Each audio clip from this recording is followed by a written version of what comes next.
Recording in progress. Good evening. Welcome to the September 8th Board of Education meeting. Would you stand and join me in the Pledge of Allegiance? I pledge allegiance to the flag of the United States of America, and to the republic for which it stands, one nation, under God, indivisible, with liberty and justice for all.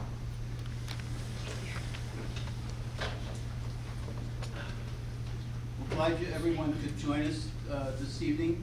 Do we have roll call complete? Yes, we do. Okay. Resolved, the Board of Education approve the agenda for the September 8th, 2025 regular Board of Education meeting. So moved. Second. Tom? Do I have Jeremy? Okay. Those in favor? Aye. Those opposed? Motion carries. And now we'll move to potentially the most important part of the meeting, our spotlight.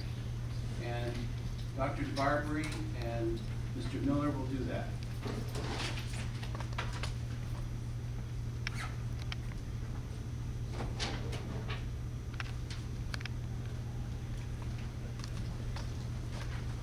Okay, good.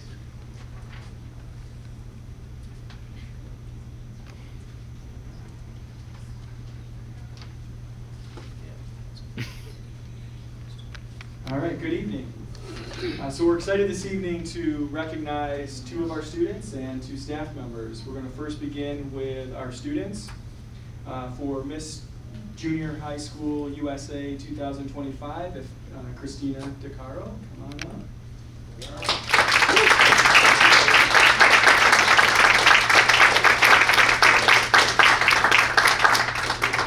Christina is a 9th grade student at Derby Junior High School. She was crowned Miss Junior High School USA 2025 in July by the Miss Collegiate USA organization. Christina will spend the year promoting the Miss Collegiate USA organization's mission, which is to support higher education access, reduce student loan debt, elevate mental health and wellness, and champion service-driven leadership across all divisions. Congratulations, Christina. We're very proud of you.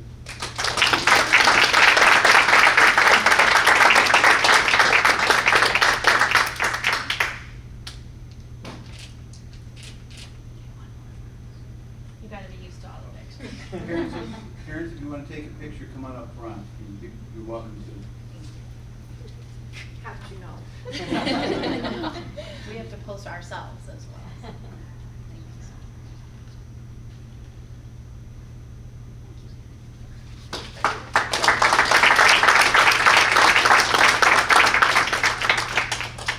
Next, we have Braden Sheridan. Braden, come on down. Braden's a sophomore at C.W. Baker High School, and he was named the CNY PGA Junior Tour Player of the Year in August. Congratulations.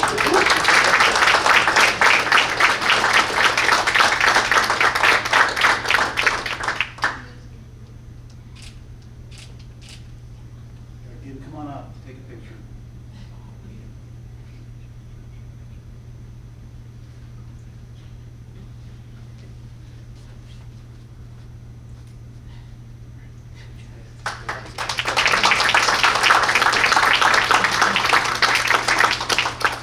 Switching over to our staff spotlight, the Board of Education is pleased to recognize the following staff members. We're going to have them come up together because it's like a tag team duo that did an unbelievable job in our extended school year program and best program this summer. Teacher Emma Manning and teaching assistant Eden Yeager.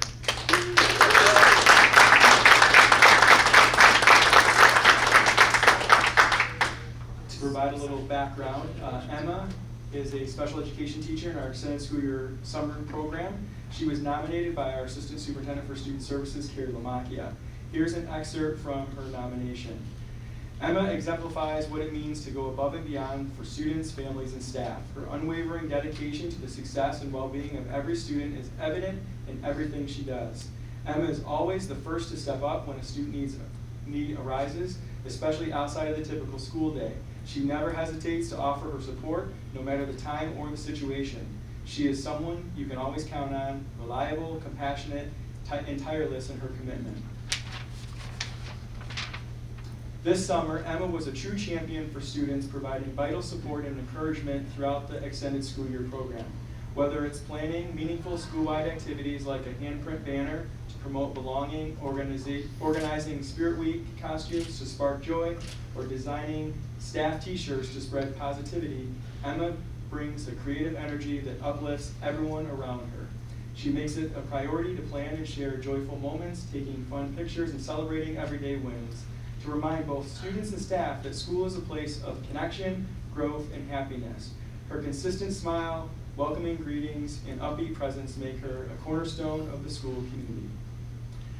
Along with that, we're going to shift to our teaching assistant, Eden Yeager. She helped assist the BEST program during our extended school year program this year. She was nominated for this recognition by our Director of Pupil and Personnel Services, Jenna Wolken.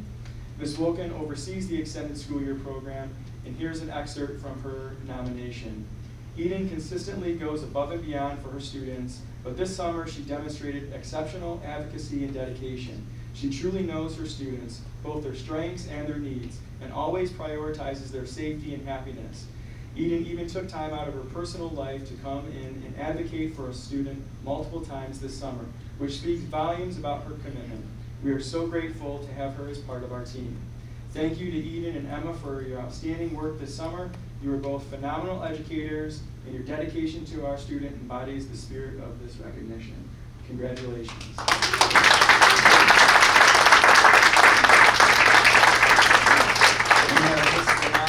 Share a banner that was created during the extended school year program, which I think speaks to all of the wonderful things that are happening in that program.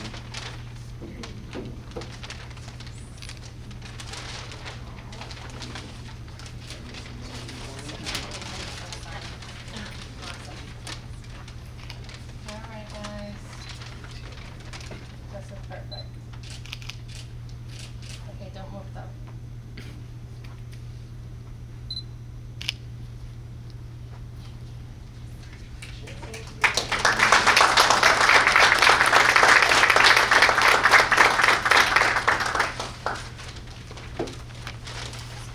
We are very proud of our students and our staff, and congratulations, Christina, Brady, Emma, and Eden, and thank you for all you do.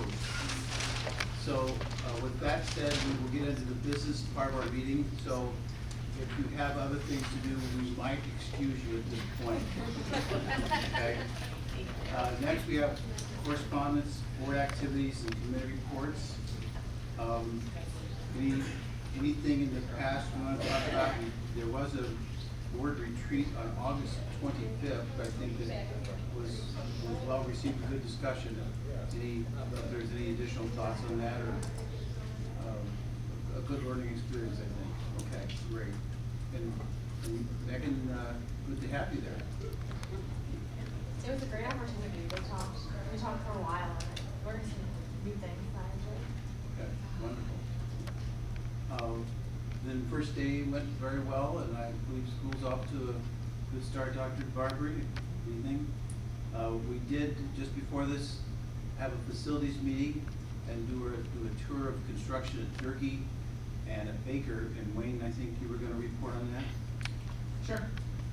So like Vic said, we were just over at Durkee and Baker, checking on the progress of the construction. It was really cool because we kind of saw it at the beginning, and to see where it is now is kind of incredible. Durkee's got the vestibule all set up, the main office all set up. The gym is getting pretty close to done. The fax rooms are in use. There's just a lot of progress being made there. And at Baker, it's kind of just the beginning. They're tearing everything down to build it back up. So it's just really cool to see the progress and to see what it's going to look like in the future. And there's a long way to go, but they're progressing very quickly. So it's good. Okay, great. Anything else in the past? Go ahead. Just related to all the new construction and development that's happening. We had the first game on the new all-purpose field. It was the girls varsity soccer, which was really exciting to see, and that field is absolutely beautiful. And then we had the dedication for the new field, the Coach San Filippo field, and had a wonderful dedication and thanked to the family that donated the lights. So really exciting opening festivities. you for that reminder. It probably should again be noted, and we should thank the donors and all they do.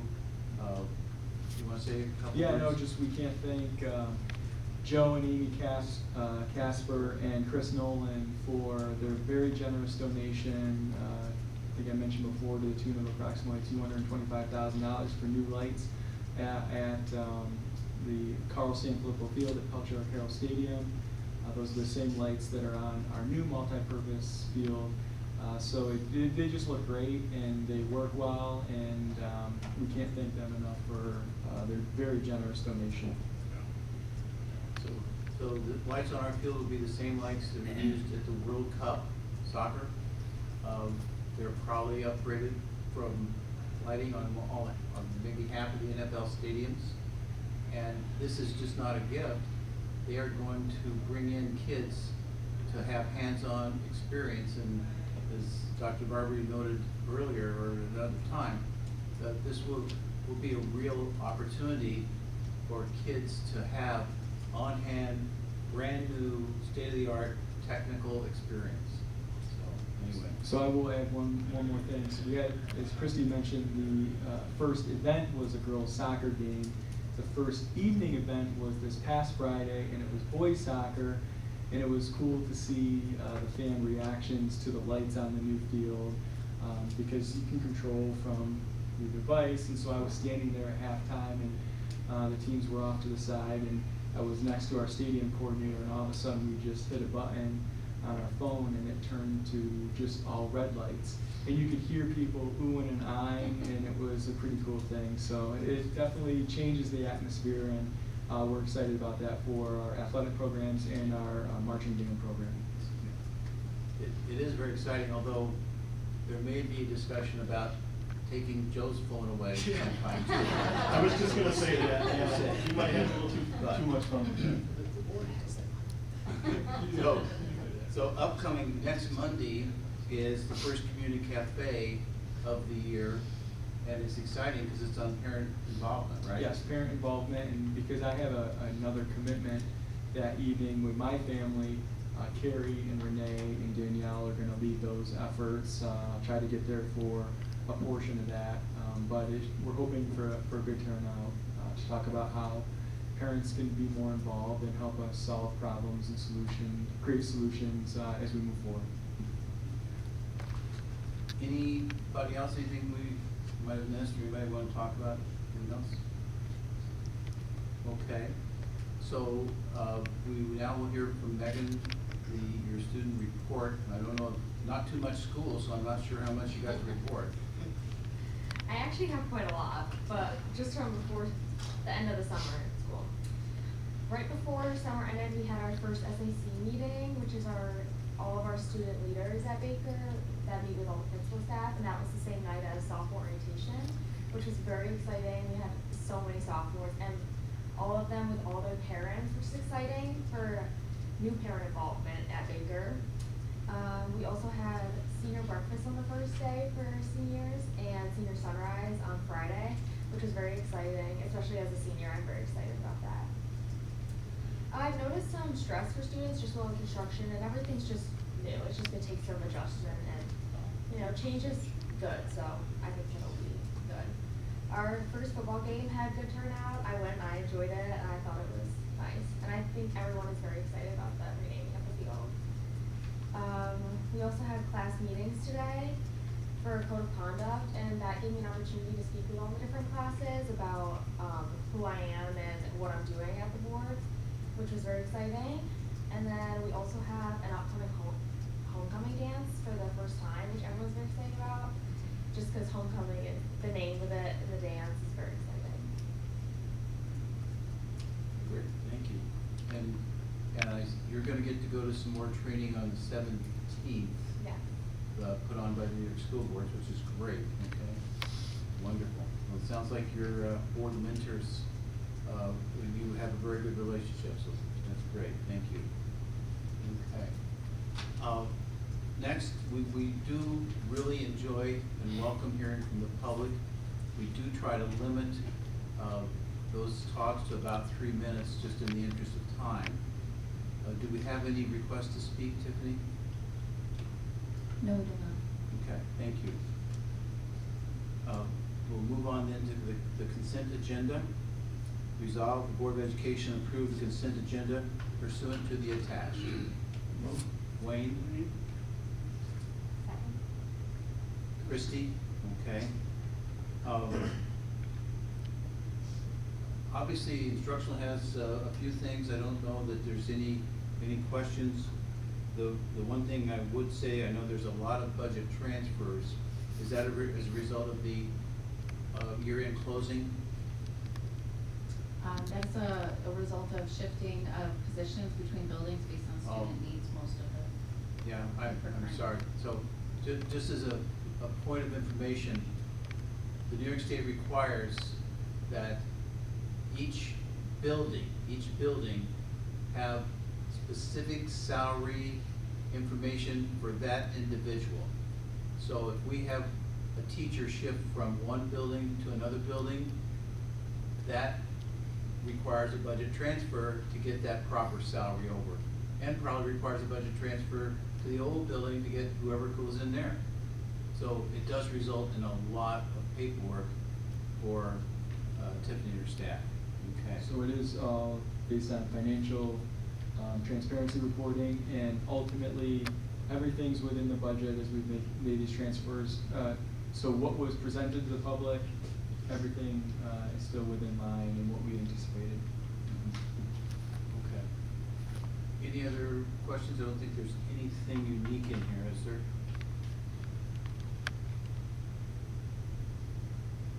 BOCES, we do have an agreement for BOCES using some of our facilities, and that they will pay for those, so. Any discussion? Hearing none, we'll move to vote. Those in favor? Aye. Those opposed? Motion carries. Now, new business, item A, is just the first reading. So it is a grade 9 English, and it's 3 Things I Know Are True by Betty Cully. And Renee, you want to give us 25 words on that? Yep. I will try. There's 3. This is a book about the narrator is the sister of a boy who was unfortunately in a gun accident, and so it tells her perspective of how they are now living with the consequences of that action and how it impacts not just the family but the school community and the community at large. So it's very well written. It's in verse, which is typically different style of writing than our students are typically accustomed to reading. So I think it'll be a nice addition to our list of books. Great, and that book is available in the office if somebody wants to look at it. Okay, okay, great, thank you. Moving to item B, resolve the Board of Education approve the textbook adoption of All My Rage by Sabah Tahir to be used in 9th grade English and English honors pursuant to the attached. Motion? Move. Christie? Tom? Any discussion? So that, we talked about this last time. That book has been available. I think a couple of people took a look at it.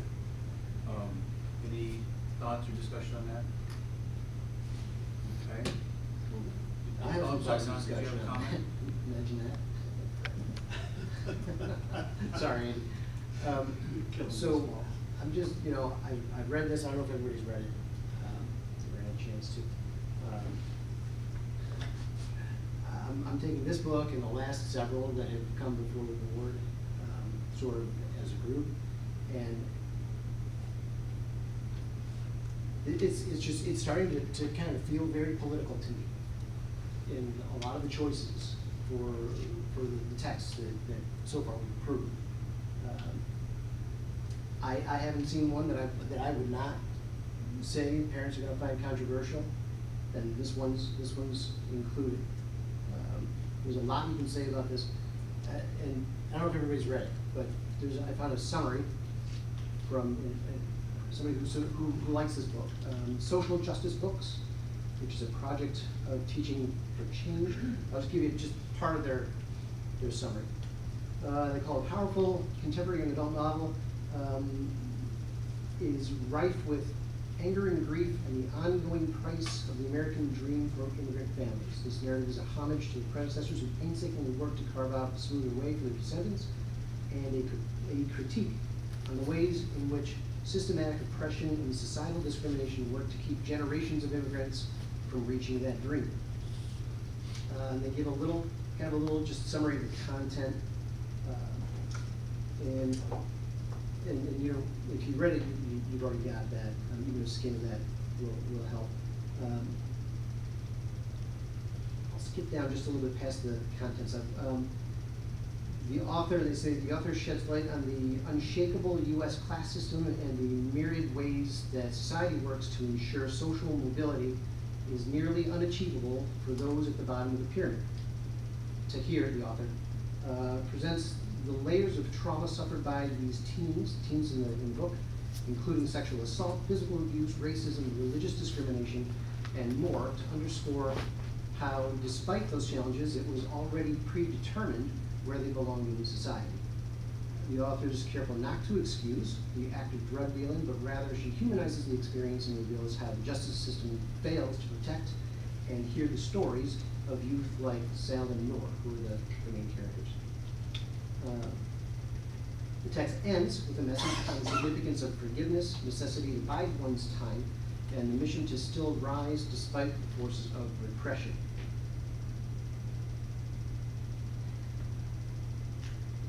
Those, half of that could be taken from a political party's set of talking points.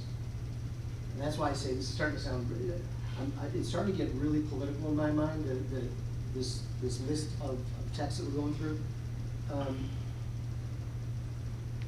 So the main characters in this book are they're Turkish students from Harvard. They're from Turkey. And are they Pakistan? Okay. Yeah. Okay, I read Pakistan. And so what I'm wondering is, as this is pursued in classrooms, are the teachers expected to deliver some of the history that is sort of bound up in the cultural aspect of this? Or is it just going to be what's presented in this text as it's presented? The reason I ask that question is because we don't really teach much history anymore. We teach social studies, which is a very different thing. It's a small, twice removed sliver of history, but it's removed from the context of history. And so when you're looking at social studies, what you lack is the context of history. And I think that when we take a text like this, and we present this as what is the experience of the common immigrant, which happens to be a headline issue for the last 10 years. When it's divorced from history, I think it's easy to present something that students don't really fully understand.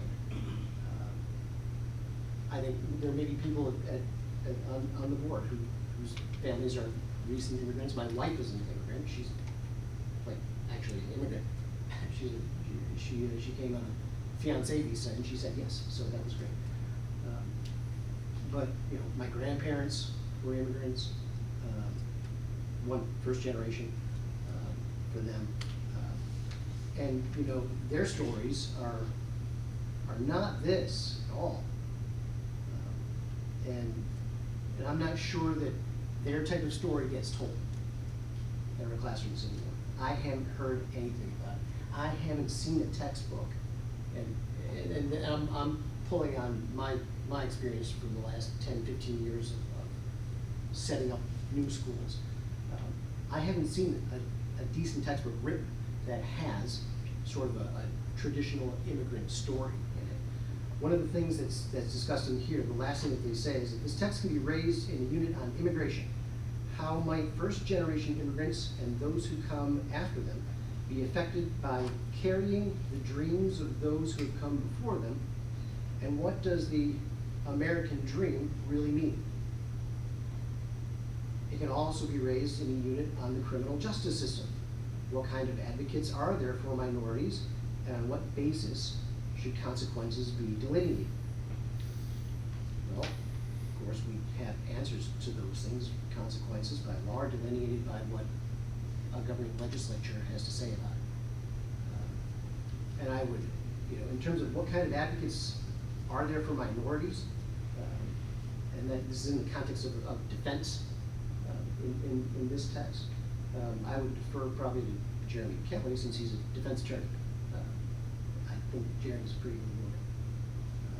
I've seen him. So I'm a little concerned, not just with this text. I think this text is every text is biased, right? Every text has a perspective. Every text has a way of approaching things.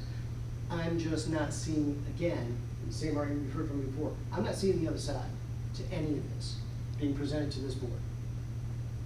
And that's disturbing to me, because these are controversial issues. These are political issues today. Maybe they weren't in 2022. Well, they were in 2022. But if we're gonna do stuff like this, if we're gonna propose things like this, there has to be a lot more in the soup for me to say that this is going to taste right. Education is all about exploration and experimentation and exposure to all of it, not just part of it. And so you can probably guess I'm voting no on this, but I want, if you haven't had a chance to read the text, the summary that I read the text, and I read the summary, and it's pretty darn close. It's pretty much what it says. I think that erring very, very heavily on one side of issue after issue is gonna get warmer and warmer.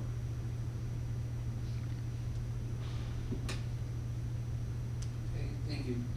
Thank you, Don. Any other comments?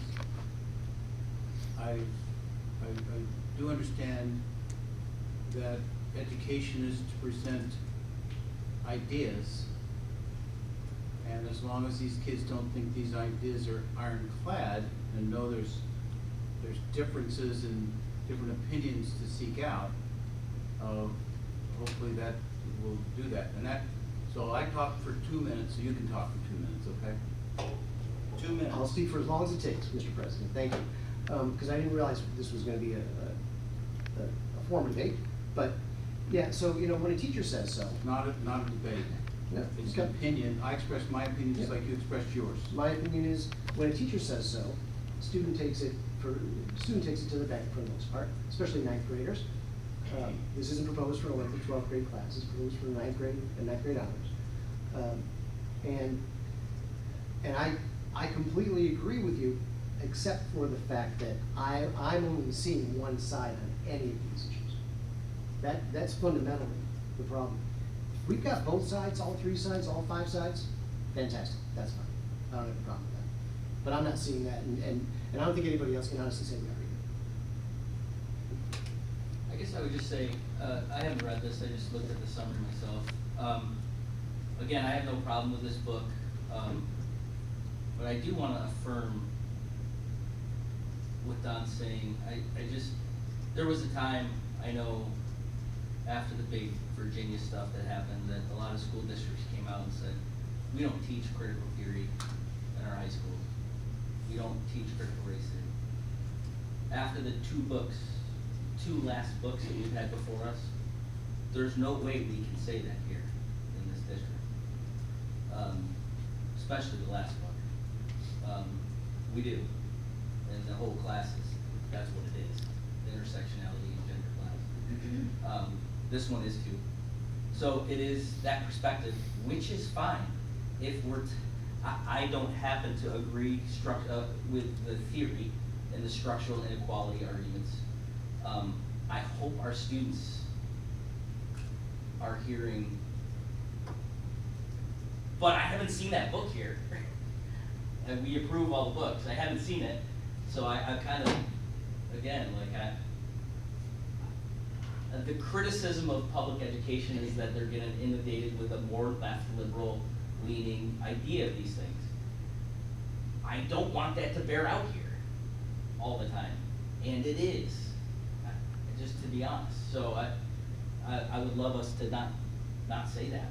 I would love us, so I guess just to affirm a little what Don's saying, that's what we are seeing over and over again. Yeah, so, thanks for sharing your thoughts on that. I did read this, and I thought it was a provocative read. I guess the question I would ask Renee would be, like, why was this book selected?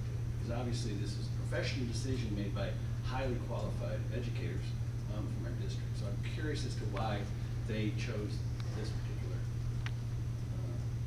So, at the end of the school year, last year, I was reached out about how do we get students involved in some of the books that we're reading. And they proposed the idea of getting together some students who were interested in providing some feedback to staff on some of the books that we introduced into our curriculum. They used only the books that were available in our library, and so students read some books, and the two that you're seeing were part of the ones that students said, this sounds really interesting, this, we think our classmates would be interested in reading these types of books. You know, to your point, Don, about, you know, the political aspect of it, I think when an English teacher teaches this type of literature, they're really looking at the growth of the characters, right? They're looking at the character analysis. They're looking at some of the themes that you'll see in this book around grief, around loss, around the struggle of what does it mean when, you know, one parent is an alcoholic. What does that mean when your mother dies when you're 16 and you're trying to just figure life out? They're attacking this type of literature from those angles, and I'm not saying that the fact that there's they have the dual the parallel tales happening here. You know, you have the main characters who are speaking in present time about what's happening to them, and then you have the flashback of the mother and the father from when they were in Pakistan and when they were, you know, had arranged marriages. So, you know, they'll talk with kids about that, but it's not necessarily a history lesson. That's not their specific forte, right? They'll certainly answer students' questions, and but they're not coming at it from that political lens. They're looking at it from what an English teacher would look for, and how are students responding to that.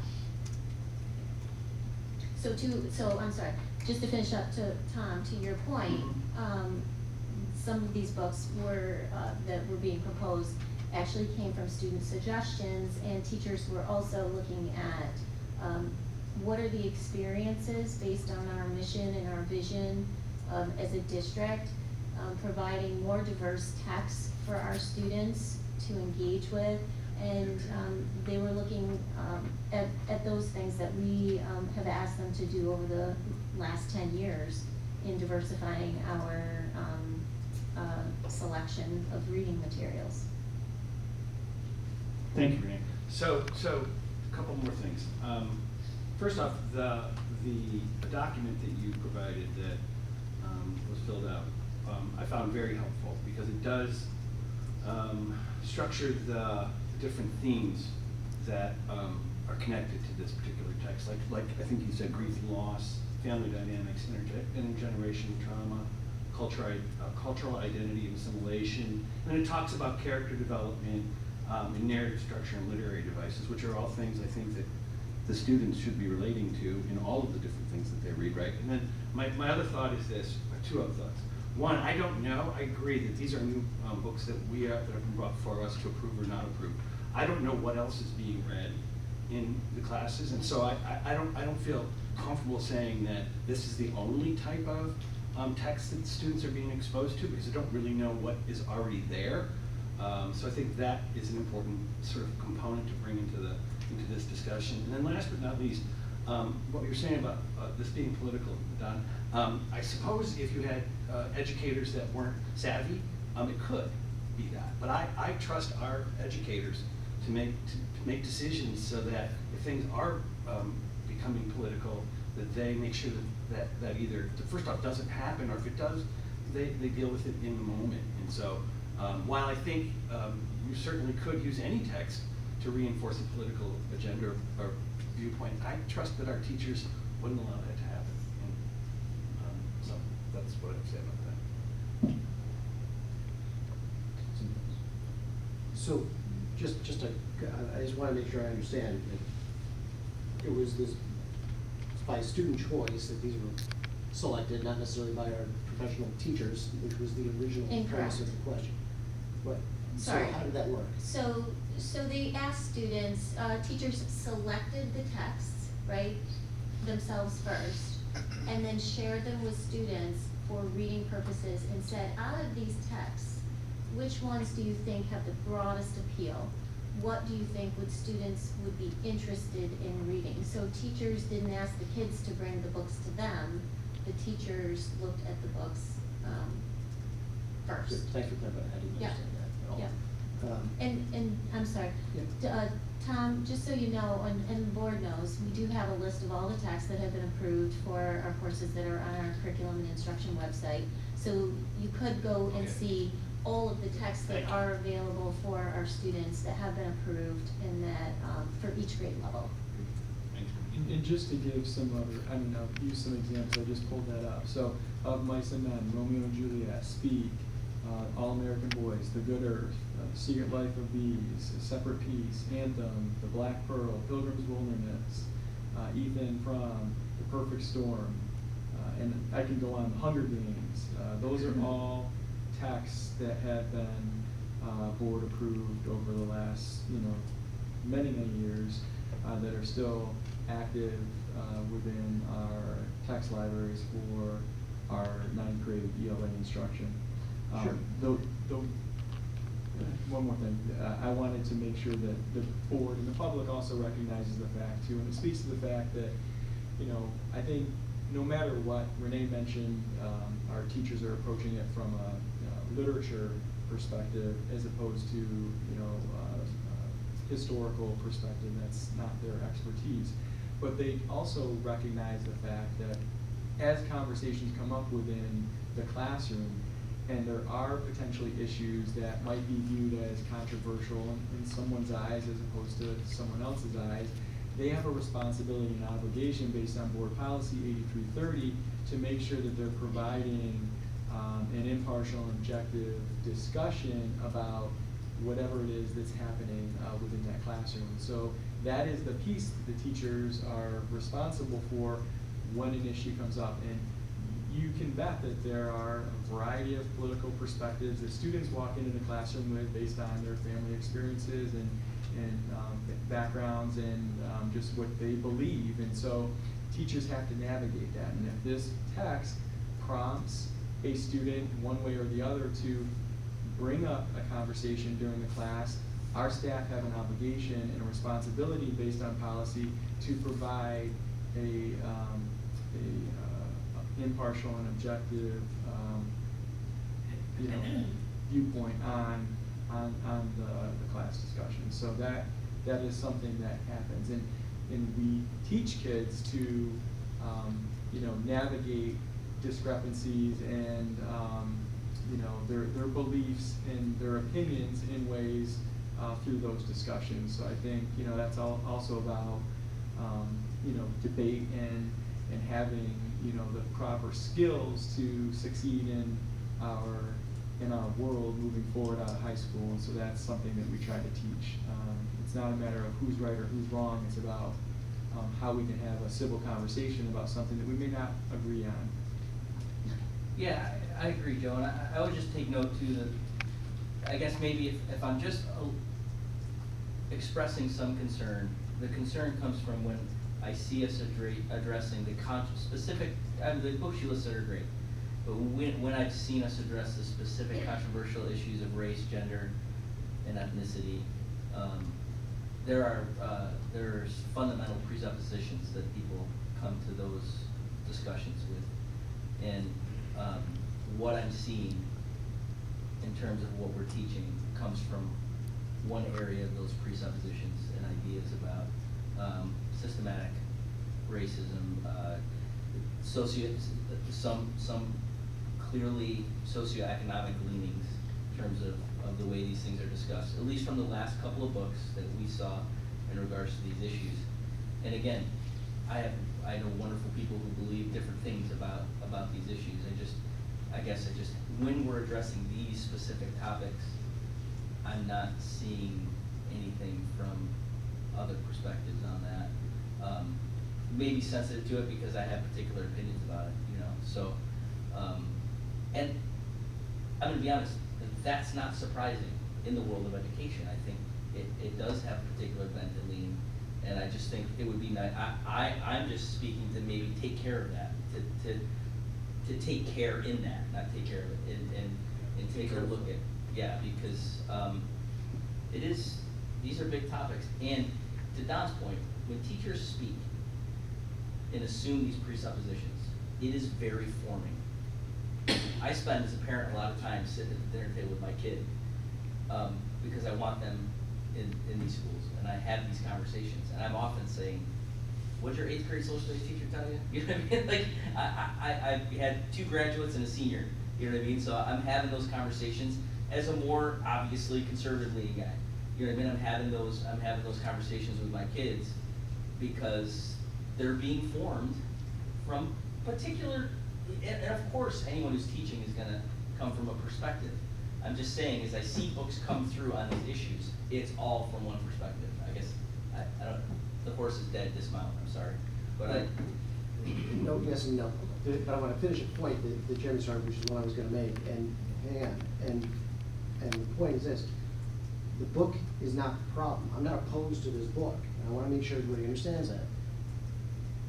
What is troubling is that I went through the entire list to find out what's on the 9th grade readers, and none of those would be used as a logical or rational counterbalance to this text. Right? There's anything on there that as a teacher, I would choose as, you know, hey, let's do these together, or let's do these in sequence. That's not there. And so what I'm just reiterating in a different way. There's meant to be a huge number of opinions and views and texts and resources available in schools. But what the teacher says, and what the teacher highlights, and what the teacher decides is important, that's number 1, what gets taught. And number 2, that's what gets consumed. And that is why I'm concerned about what looks to me like sort of a particular take on each of these issues that comes up. And I'll stop for you. No, I only had one comment, but that is, again, you know, we're looking at it from the perspective of the board. The teachers are the ones that have done the research. They know the students, they know the schools. We're all here because, you know, we are, I believe, one of the top districts, top group of educators, right? But my point of view from this is, as we do, I also feel is when we look to diversify our text, our education, our learning was presented to the students is at least this past cycles of texts, particularly the last 2, it does seem a little bit heavily weighted towards one side. And personally, I'd like, as we start to expand with new authors, new information, a little bit more of that diversity within viewpoints. You know, to me, it does seem leaning more one for two sides, but there's a lot of sides to the cube, and I'm just looking for the right, left, and back side too. Specifically, since I think with the exception of one or two, it's been ninth grade, we've been focused on the other, I think was seventh grade, so, just, I guess, a few words of thought that can be brought down when it looks, it does seem a little bit weighted, in my opinion as well, but no issue with the book on its own. Would like to see a little bit more of that diversity on the list. Thank you. Okay, thank you for that discussion. Any new speakers that would like to chime in, or? Yeah, I'd just like to say to the board that we have to keep in perspective that this is an English book and not a history book. So your teacher's gonna look at it differently with the students than if it was a history lesson, if that makes sense.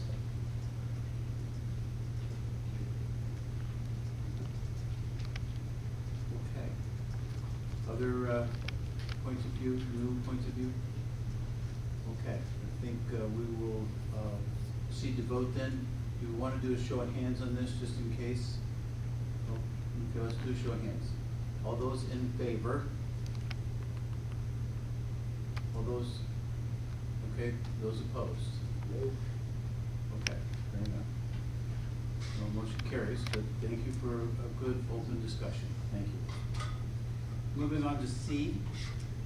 Resolve Board of Education approve the Baldwinsville Central School District budget calendar and process for 2026-2027 pursuant to the attached. Wayne? Second. Luke? Okay, thank you. But this is, I believe, the same process we've followed in the past, right? That is correct, So- at least the last 2 years. So I'm not sure, is there questions or discussions on this? I just want to say I'm a hard no on this. Kidding, I'm sorry. Just a little let me You think Tiffany's panicking. The rest of us can take it, but. I didn't write that much material today. You sure? Okay, then we're gonna proceed to vote. Those in favor? Aye. Those opposed? Motion carries. The only thing I'd say here, Sarah's gonna put out something asking for volunteers, because you know, we have for different committees, and we ask for resident volunteers on those committees. So I hope that maybe that even ought to be in a Friday, note to parents or something. Yeah, we can, we Okay. actually, we typically do put that in the Friday communication, it'll be on our website. You know, that letter is one way we solicit input. Okay, great, thank you. Item D, resolve Board of Education approve the contract for Ray light pole replacement pursuant to the attached and contingent upon successful completion of contracts. So moved. Jeremy? Second. Would I have Tom? Okay. And Dr. DeBarbery is ready to explain this to us. So we've done nothing. We actually had a community member a couple of weeks ago that hit the light post, and it was on a weekend. Pretty significant damage to the individual's vehicle, and it damaged the base of that light post. So the whole base needs to be replaced to make sure it meets the standard for engineering that it needs to have in that space. So we have to pay for it, and then we are getting reimbursed the full amount through the individual's insurance. So we will. He's okay. The person is okay, yes. Airbags and everything deployed. The video was quite interesting to watch. You know, but thankfully no one was seriously injured. But yeah, it was not a good situation. Okay, any discussion questions? Okay, proceed to vote. Those in favor? Aye. Those opposed? Motion carries. Okay, we're ready for our board roundtable. And first up is 2025 tax bills have gone out. There have been a couple of glitches though, I believe, and you, Dr. Barber or Tiffany, you want to talk to that? Sure. Yes, so, there was a little lag in some of the tax bills coming out. I think a majority of folks received their bills either Friday or over the weekend. But if you're still looking for your tax bill, you can find it online through ongov.net. But also there were duplicates sent out to taxpayers, so escrow companies and taxpayers received their tax bills, when in the past typically just the escrow would receive it, and the taxpayers would get the received, paid tax bill back. So, if you did receive it, it is a duplicate, and the escrow companies have received the bills as well. Yeah, I was just gonna say, I did receive a bill, and we escrowed, and the county said that, because it came from the county, I believe, that that was sent an error, that the banks or escrow that covers your bill is the one who should have got it, and they told us just to disregard. So if I come up on your list as deficient, it's because the county told me not to pay it. Yes, the county did, send out a communication. In both, I've been in contact with the town, we've been in contact with the town of Lysander and the town of Van Buren. They're asking if our employees get phone calls, we're redirecting to, the towns too, because they're explaining this to, those that reach out, based on their communication with, the Onondaga County. So, I did receive my bill, and it is 2.15% higher. It was $124 increase. So that, with the, our budget went up more than that. However, of course, our tax levy, tax base went up enough, so that was the end result, as near as I can tell. I assume, that's Lysander, I assume that'll be pretty universal, not sure. For the most part, yeah, and Okay. a lot of that's because of the fact that they've adjusted the equalization rates, correct, Tiffany? Yeah. As opposed to, remember, because nobody has had their homes reassessed unless they've Yeah, had yeah. additions or major home improvements. So the way the towns are working with the county adjusting, is through those equalization rates. And currently Lysander was 70% equalization, yes. Okay. Any other thoughts or questions? Okay. Next is the senior limited income tax exemption question. We have talked about this a little bit, and I think you have received some data on it. So the question is, are we interested in increasing this? I think, 20 years ago was the last time it got changed, or close to that. And it now can go as high as the $58,399, or anything in between. It was currently at 29, because that's the current. And so anything from 29 to 58,399 is, on a scale, is acceptable. And you can see that one at 58, part of it. Any thoughts or discussion on that? I'll share a couple thoughts. So obviously we've been talking about this for the last, all last school year. We've had a lot of presentations with the county, and, I think it's tough, right, to give certain groups that are by law allowed an exemption. It's not automatic. Obviously, it's up to us, and there are other groups that can, and we're not pursuing them. I think it's tough to say it's okay for some and not others, and then have to pass that tax burden on to others that are not exempt. But with that said, when you're looking at our seniors on fixed income, although some of the Social Security rates have gone up, the cost of living has gone up tremendously higher than any type. And for those that are on fixed incomes that don't have the investments, and to my knowledge, any additional 401ks, stocks, and investments now are supposed to be claimed in your income. Prior, those were actually exempt, so you could have a ton of money and still don't pay way less taxes. But for me, it gives me a little bit more peace of mind knowing that if you made good choices financially, you are not going to be exempt, because a 401k, a pension, all that is still income. So, bearing that is still true, I do think for our seniors that are fixed, increasing that rate would only be appropriate because it hasn't been touched in 20 years, and the rate of inflation, cost of living has skyrocketed just within the last 5 to 6. So I say that, looking at the table, I don't know if going right to the max would be the best thing to do or weigh. I like the middle ground. So, which I know we have the graphic there of the middle, and I think that if we were to propose one choice to vote on as a board, because obviously we would have to vote it with resolution, but we have to pick which one do we want to consider. I think my opinion would be consider that middle ground first, because we could always do this again in a year, in 2 years, and 3 years, if we felt that we really should be towards the max. There are a few that are up there. Most districts are in that middle ground.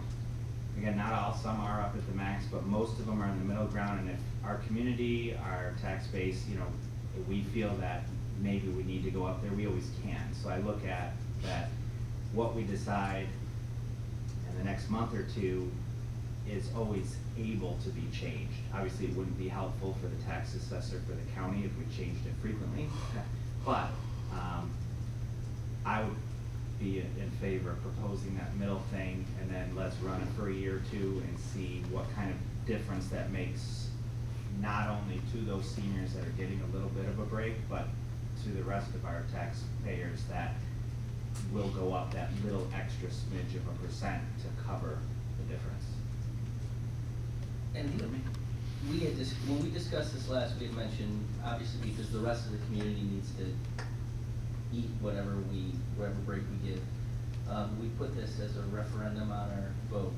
We did, and that, Or exit survey. we had an 80% approval that, yes, they should, the senior citizens should get a tax break.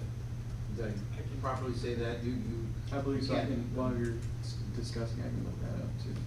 Yeah, and so obviously that's an important point. We wanted to get the community's feedback on this, knowing that obviously this would be, if the community welcome to accept the additional, and it's a small, as you spread it out across the rest of our community.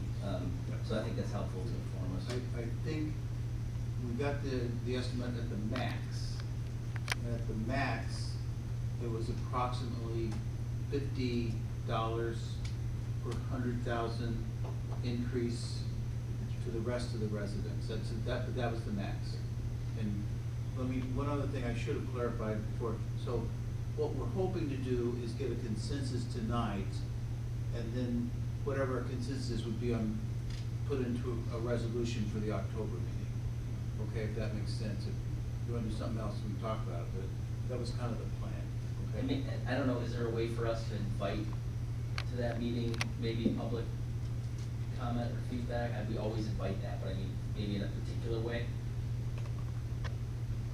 We put the poll out there, so we tried, and actually, it's kind of interesting that we've heard very little, right?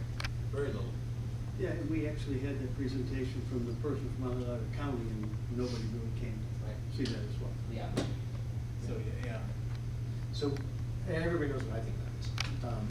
But the thing that has me has me kind of on the fence is the fact that we're including retirement assets and not just paycheck or social security income, that's it. So I could buy into that. Philosophically, I think this is just terrible. I think it's abhorrent because it's got nothing to do with education, and that's what we're supposed to be taxing for, is education, not favorites that Albany hands down to us, because this is Albany driven. And I think we went through this before. We can't put single moms on here.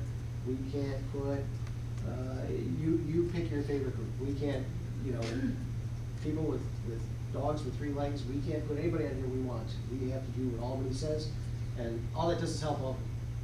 And all they're asking us to do is take the heat from whoever it is that, comes to us and says, hey, by the way, you increased my taxes, you gave it to my neighbor, who has, you know, his own fishing boat and his jet ski and all that stuff. But somehow he slides through the criteria. But my taxes went up. So Albany doesn't have to actually listen to that. We have to listen to that. And that's good for Albany. It's not great for us. But I think there's actually gonna be a lot less of that because of what Luke was describing. If we take into account retirement savings and things like that. The rest of it, Luke, who I love very much, and I almost always agree with. I'll agree with you, your point about inflation, cost of living, and all that. But those are true for everybody who's paying school taxes, not just seniors. The seniors and the whoever else is on our list aren't the only ones. They're not singled out specially somehow for extra inflation or anything like that stuff. So, and the poll, I can make a poll saying it. So we did, yeah. It depends on who turned out to vote that day, and we got 80% yes, but is that 80% of 25 people, or is it 80% of 1,000 people, and how old were they? 141 individuals, which for an exit poll, when you think about our exit polls from prior, budget votes, we're lucky if we get 20 people to respond. So that being said, it was at 82% were in favor, 7% not in favor, and then there was 12% felt that they needed additional information from what we put out there. Okay, so I just wanted to get this. No. So. I just wanted, if I could. Go ahead, please. I think you all know where I stand on this. I support it wholeheartedly. And we had some information over the months that we've been debating this about what other school districts have done. And I know Tiffany has that information, and I'm just hoping that maybe you can remind us what Liverpool, Cicero, or Syracuse, some of the area schools have done in terms of this tax exemption. Sure. So Liverpool and West Hill and ESM went to the max.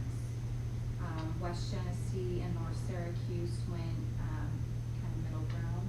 And Solvay is still also looking at possible changes in theirs. They're currently where we are. And middle ground is that 41?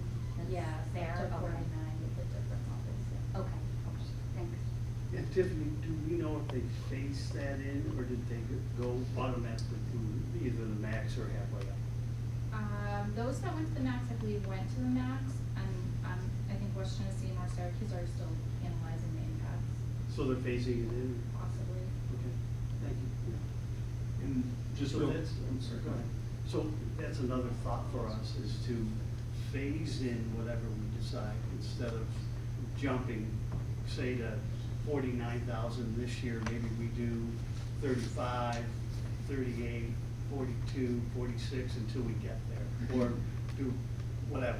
I mean, it's just an idea, but instead of just jumping right away, maybe we phase that over the course of a few years, just food for thought.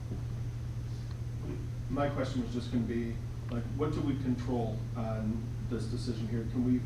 We can only do what they have laid out, like the 50% for less than 50,000, or can we say 30% for less than 50,000, or like, what can we do with these numbers? I guess is my question. I believe the percentage exemptions don't change, but the scaling can change, so the max amount and the minimum amounts. Wait, can I help you with the, because, so let me ask Wayne's question a little bit differently then. So the percentages have to be scaled, but we could in theory put any numbers in with any percentage that we chose. Is that right? I think the percentages have to remain with that same Right. chart, but yes, I believe you can change. Yes, the- dollar amounts. The dollar amounts, yeah. And they don't have to be scaled in a particular fashion. There's no formula for that. Not to the best of my knowledge, but I can double check and verify that. Thank you.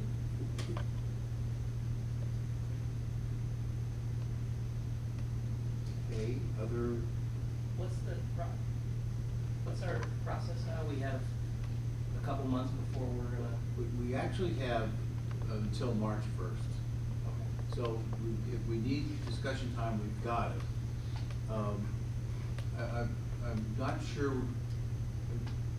we want to reinvent the wheel necessarily. So right now, it's 29, right now 29 would be 5%, right? That's what the current law is? 50, well, oh, is this, the 37 is the current, or 29 is current? I can't remember. 29 up to that 37,399. Okay, so that's the first one you see, the prior is the current. So if we went to 49, that'd be one step up. And then if you went to 58, that'd be two steps up. But I think, Andrew, you're thinking something in between, maybe. It's just my thought. Yeah, yeah. Because my thought kind of was maybe we just want to do one step to 49, but I'm not sure. Yeah, so that was kind of what I was thinking was, so if you look at it, like, where we're currently is at 37.39 to 29, right? The increments are the same, we can adjust anything within, we can have no exemption, we can have this exemption, up to the max, right? The law says we go up to that max, we can't say, well, you know, we're gonna give everybody 50% exemption up to $1 million a year, you can't do that. But I think if we look at what the prior max was, what the current max is, and we aren't giving any exemption right now, correct? Correct. So,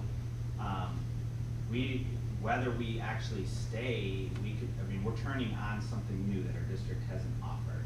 So, you know, I say the mid between this chart is that 41, but it's really not a mid because we're starting at 0. I believe we do offer. Or we do? Right now. So Yes. we're at the, We're at the 37. okay, so if we're at the 37. Because that's from way back. That's from way back, so we are, okay. So the minimum one on this chart is where we're at. The maximum is 20,000 more if you look at that spread. So whether we go up by an increment of 5,000 down the chart, 1 year, 10 the next, but 10's gonna give us that. And I feel like that might be a little bit negligible because based on, from what I remember, the data that the guy from the county gave, he kind of went based on numbers because our seniors have to apply for this exemption every year. They have to go down, reapply for it, it's through the county, every single year prove their income. It's not a once and done, so that A, if they move out, that household still isn't exempt, and B, if their income happens to change, maybe they win the lottery, that would be great, right?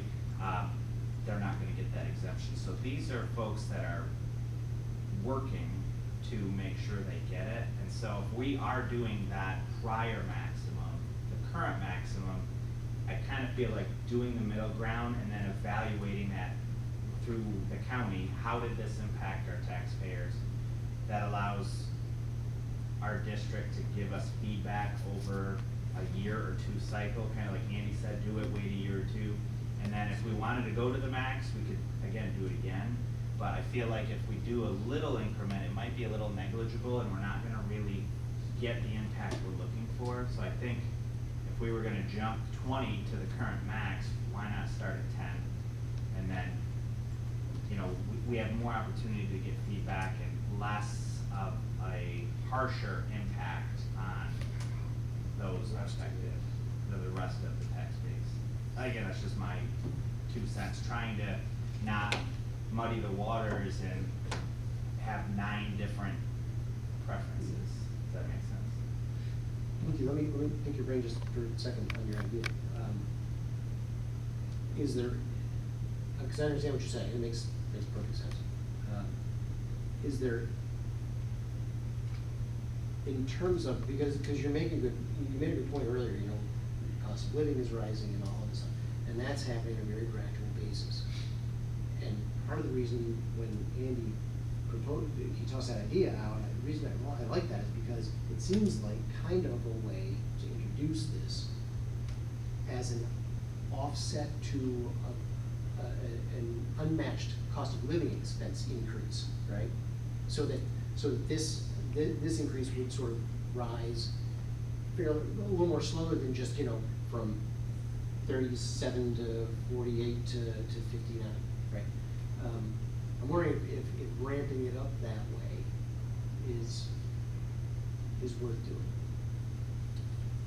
I think that's what we're trying to figure out today, so we can at least maybe come up with what do we think we wanna pursue for a vote, right? Do we need to take another month and think about it or talk about it? I mean, I've probably stewed around this all last year with just trying to understand it. And I do like the idea of ramping it up, but I feel like based on the numbers he gave us, you know, changing somebody's tax burden up $10 per 100,000 over a year, and then another $10 over a year, where why not just go up to 25 for now, see, because I think that was the middle ground, and then again, reevaluate, because maybe we will end up at the max, maybe we won't, but I, just in my brain, I try and, instead of going little bits, maybe just one big and evaluate for a while.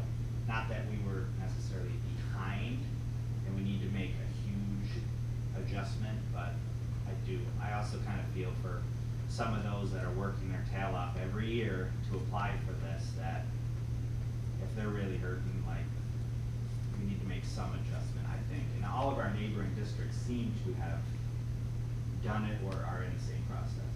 So, I would suggest that we table it to the October roundtable. Let's get some more information, maybe from the county, Tiffany, if we can, on what it would cost us halfway. I can actually give you those numbers, because they did the analysis. I can just refresh your memory on the full and then just go on part way. We would lose 54.5 million approximately in assessed taxable values if we were to go full, and it would increase the tax rate by 24 cents per thousand. So on a $100,000 home, that would be $24, but on 200,000, it's closer to 50. And then if we were to go to the half exemption, it's approximately 35.5 million in loss of taxable assessed values, and it's a 15-cent increase per thousand, or $15.40 per $100,000. I like that. Yeah, I kind of think too much of a ramp is a lot of change and negligible difference. You know, maybe just jump into the middle ground is a good test spot for us. So I guess what I wanna ask is, our neighboring districts have gone to the maximum. So I guess what I wanna add, we don't care about our seniors any less than Liverpool or West Genesee, right? So if we go halfway this year, if we vote for halfway this year, why wouldn't we make our resolution that we'll go halfway this year and then the other half of the way the next year? Why would we wait and do this all over again? I mean, it took us a year, we missed the deadline last year, with all the information we were trying to gather and all the conversation that we had. So we missed the deadline for this year. We could have done it this year, but we missed the deadline. So now we're gonna put in halfway, and then we're gonna talk about it again, likely missing another deadline. And who knows how long it will take, you know, to get up to that max that our neighboring districts have already voted for. And we just, I do wanna mention that we just, you know, voted with our taxpayers to do a huge capital improvement plan that raised their taxes more than this is ever gonna do. They accepted that, and they, you know, in the exit survey, you know, 80% of the people said, yeah, do it, support them. We haven't had anybody coming, you know, saying, oh my God, you're gonna raise my, you know, tax bill 25 cents per 100, you know, so I I don't know why we wouldn't, go halfway this year, and then at the same time say, okay, we're gonna go halfway this year and halfway next year, when this hasn't been increased in 20 years. From my perspective, the reason would be, number one, even though we've been talking about it, we have a pull on it, we haven't heard a lot. So I don't really feel a need to go the full amount. I just don't hear it from the constituents. Yeah, and I'm not saying you right the reason- away. Yeah, you know. and the reason I wouldn't automatically say I'm going one this year and the second next year is when we go one, maybe we will hear things, and maybe we will wanna talk more about it. I just don't wanna make 2 steps without reconsidering what I've done once. That would be what I would think. But, so, pardon? I'm sorry, I was just saying, I wouldn't want, so, again, this is weird because it's not actually, we're a taxing authority, but it doesn't work the way other taxing authorities work, right? We can't, this isn't a tax cut for anybody, it's just reshuffling the deck financially. And so, if we were to, I love Christie's heart on this, because you know, I'm gonna be a senior too someday, and I have parents who are seniors and you know, and people in the other groups as well. But you know, one of the things that we can't do really very well, and I doubt the board would ever muster the courage to do, would be to move it up to the maximum, you know, however we get there, whatever number of steps we take to get there, move it up to the maximum, and then say, oops, we need to use it back. Right? That won't happen. And so, that's why I like the idea of taking a step, reevaluating, seeing what happens, and leaving that opportunity on the table for us if we want to. In my mind, you know, I'm a crazy conservative, and taxes are by definition bad. And so, it's to me, it's not a question of, you know, we want to hit the max. The max is there as an arbitrary number that somebody, once again, in Albany chose. We didn't. And so I don't necessarily see the necessity to race to that number, for example. I don't know that we ever actually need to get to that number. I don't know that any significant number of people actually asked us to increase from where we are, to be honest with you. I'm not sure where the idea came from, and I wasn't gonna toss this in because I think it muddies the waters a bit, but I think there's an opportunity for a veterans exemption, or a veterans, whatever we call this thing. But we don't do that one. And after the last time we spoke about this at a public meeting, it was, I don't know, maybe 2 months ago, I can't remember exactly. But my phone lit up that night or the next day, from a bunch of veterans who said, hey, you guys don't do this. Why not? I don't have an answer for them, and I haven't answered any of them, and they're my friends, and some of them I've missed breakfasts and stuff with because I haven't had names. So it's just, you know, that's something else that's out there that could end up costing us something if we were to decide to do that. So I think it's a lot more than kind of the linear boxes we're looking at. Okay, I was hoping to get consensus, I'm not sure we're there, but, No, listen, I know I'm not gonna win this one, so if we can at least get halfway, I would vote for halfway tonight. Okay. I would say too, just to the point, if the board wants to continue having the conversation, so we make No, the change, let's we make it just- halfway, but I'm talking about in the future, if, you know, next year, we have our agendas plan, and we have, you know, roadmaps and templates, like, we can make sure this is a constant conversation at the start of the school year as we approve, the budget calendar, and you can decide what you want to do, if you want to take the next step after making the shift this year, if you so choose, you know, to do so. I promise you that. It's my responsibility to make sure it's on the agenda. And to Christie's concern, I think it'll be easier next time, and I don't think we'll miss that night, just because you know, the first part of our discussion was around whether or not this was the right thing to do for any of the groups. And I think we've passed that. and now we're just talking about how much, and I think, you know, we can reevaluate pretty quickly next year. So, do I hear a Well, consensus thank around? you for having I just want to say thank you to everybody for having this robust conversation, that's I do fine, that's appreciate fine. it. So are we at halfway going to the 49 is okay with people at this point? Sure. Yes. Okay, Yeah. okay, fair enough.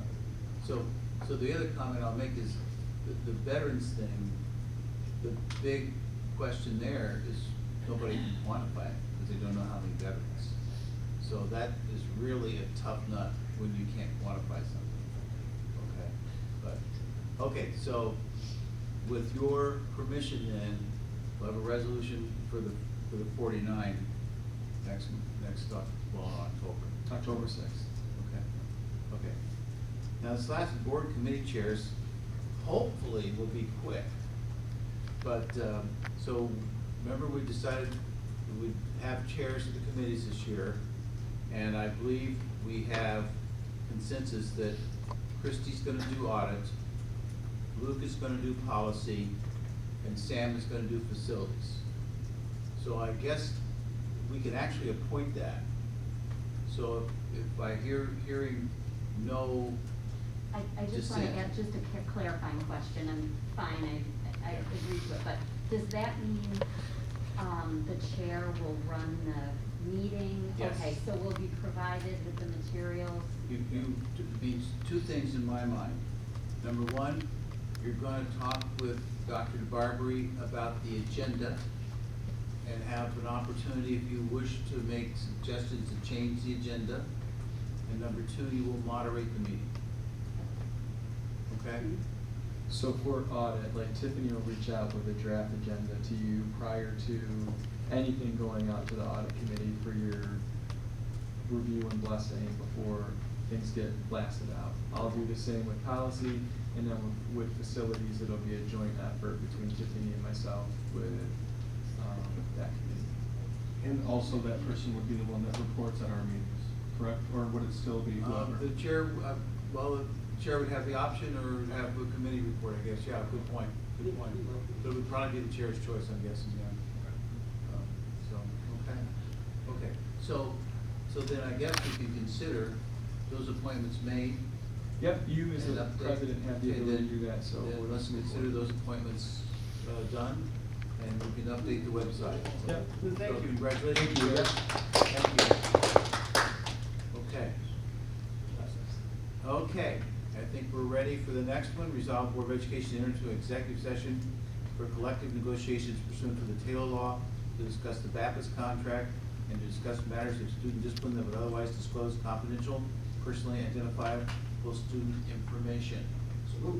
Gone. Wayne. Those in favor? Aye. Those opposed? Motion carries.